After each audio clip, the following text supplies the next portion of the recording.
Hi guys, कैसे हो आप सब? I hope you are doing great. In order to be good at advanced English, you need to keep focusing on it every single day. The more you focus, the better you can become on it. Okay? So let's begin the topic now. The first topic would be someone or the other, जिसका मतलब होता है किसी न किसी से। इसका बनाने का स्ट्रक्चर बड़ा ही सिंपल है। सेंटेंस उसके बाद समवन और द अदर रखेंगे। ऑलराइट, तो आइए कुछ एग्जांपल्स देखते हैं। पहला एग्जांपल है तुम किसी न किसी से पकड़े जाओगे एक दिन। तुम किसी न किसी से पकड़े जाओगे एक दिन, तो आप कहेंगे you will be caught by someone or the other a day. You will be caught by someone or the other a day. Okay, future indefinite का पैसिव है। सेकंड, किसी न किसी से तुम शादी करने वाले हो, तो कहेंगे you are about to get married with someone or the other. You are about to get married with someone or the other. किसी न किसी से तुम्हें ऑफिस में बात करनी चाहिए थी, तो कहेंगे you should have talk to someone or the other. You should have talk to someone or the other. Okay, किसी न किसी से तुम्हें भी प्यार हो जाएगा। किसी न किसी से भी तुम्हें प्यार हो जाएगा। You will fall in love with someone or the other too. You will fall in love with someone or other too. The next one is believe or not. Believe or not का मतलब होता है मानो या मत मानो। मानो या मत मानो, या फिर विश्वास करो या मत करो। उसके बाद कोई भी एक सेंटेंस रखेंगे। ओके, स्ट्रक्चर बड़ा ही सिंपल है। बिलीव और नोट, उसके बाद सेंटेंस को रखेंगे। जैसे मानो या मत मानो, मैं तुझे सच बता रहा हूँ। मानो या मत मानो, मैं तुझे सच बता रहा हूँ, तो कहेंगे believe or not, I am telling you truth. Believe or not, I am telling you truth.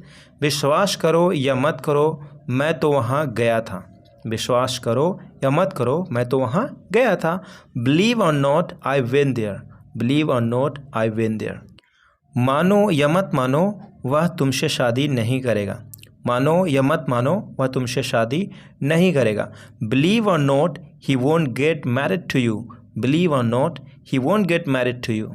Next, मानो या मत मानो, वह तुमसे अब और बात नहीं करने वाला है। मानो या मत मानो, वह तुमसे अब और बात नहीं करने वाला है। Believe or not, he is not about to talk to you any more. Believe or not, he is not about to talk to you any more. The next one is the thing is that. The thing is that का मतलब होता है बात यह है कि। उसके बाद सेंटेंस रखेंगे। जब हम कम्युनिकेशन करते हैं तो ऐसे सिचुएशन आता रहता है, जैसे बात यह है कि तुम अभी बीमार हो, इसलिए तुम वहाँ नहीं जा सकते हो। मतलब सेंटेंस को हम कनेक्शन करते हैं, उस जगह पे हम द थिंग इज़ दैट को यूज़ करते हैं। इसका स्ट्रक्चर की अगर हम बात करें तो बड़ा ही सिंपल है। द थिंग इज़ दैट, उसके बाद सेंटेंस को रखेंगे। ओके, तो आइए कुछ एग्जाम्पल्स देख लेते हैं। जैसे बात यह है कि तुम अभी बीमार हो, तो कहेंगे the thing is that you are sick right now. बात यह है कि तुम वहाँ नहीं जा सकते हो। The thing is that you can not go there. The thing is that you can not go there.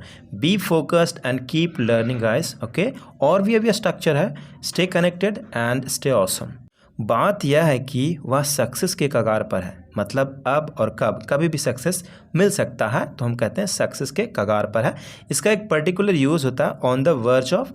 उसके बाद अगर कोई भी वर्ब होगा उसमें आईएनजी दिखाएंगे। अगर कोई वर्ब नहीं होगा तो सिंपली आप नॉन रख सकते हैं। ऑलराइट, जैसे बात यह है कि वह सक्सेस के कगार पर है, तो कहेंगे the thing is that you are on the verge of success. He is on the verge of success. वह सक्सेस के कगार पर है। I am sorry, I always make mistake while writing in Hindi. I am sorry for that.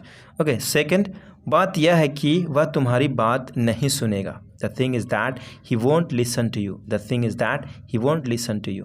The next one is spent more than half life. Spent more than half life का मतलब होता है आधे से ज़्यादा ज़िंदगी गुजारना। ओके, उस जगह पे आप spent more than half life को यूज़ कर सकते हैं। स्ट्रक्चर बनाने को होता है बड़ा simple. Spent more than half life, उसके बाद कोई भी ऑब्जेक्ट होगा वो रखेंगे।